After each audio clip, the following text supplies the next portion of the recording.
We have to look at who is responsible for the death.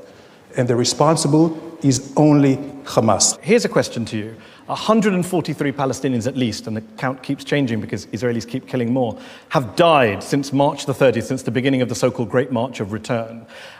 15,000 Palestinians, let's just be clear, 15,000 have been wounded. 4,000 of them, according to the United Nations, were shot with live ammunition. Are you telling the Oxford Union audience here, the audience at home, that those 15,000 people were all members of Hamas? Seriously?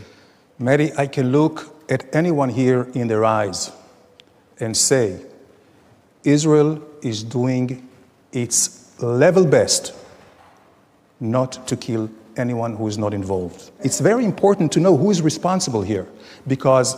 Is it not the responsibility of the people pulling the trigger? That's normally how you hold people responsible for someone being killed. Well, how do you define pulling the trigger? If you have the Hamas people... A man with a gun aims at a child from 150 meters away and shoots him in the head. What about Palestinian terrorists who are hiding behind innocent people who are launching rockets? Well, it's a simple question. 15,000 wounded. How many of them were either members of Hamas/terrorists? I do not know. I know that from the 62 on the 14th of May, 50 were Hamas by their own admission. No, we don't know that because there hasn't been an investigation. The facts are... You got their Hamas membership forms from their bodies? What's the facts? The facts are that Hamas leadership, sometimes at gunpoint, are sending those poor those poor Gazan people to the borders. Now, where's the evidence for that? They have in the borders? The UN doesn't say that. Human rights groups don't say that. Well, let's come back to the issue of the shootings here. Even if they were all members of Hamas, even if all 15,000 people are, you do realize that under international law and basic morality, you can't shoot people for being members of a group, no matter what group it is. You can only shoot them when they pose an imminent threat to you. Were 15,000 people posing an imminent threat to Israeli snipers? Yes, they were. Yes, they were.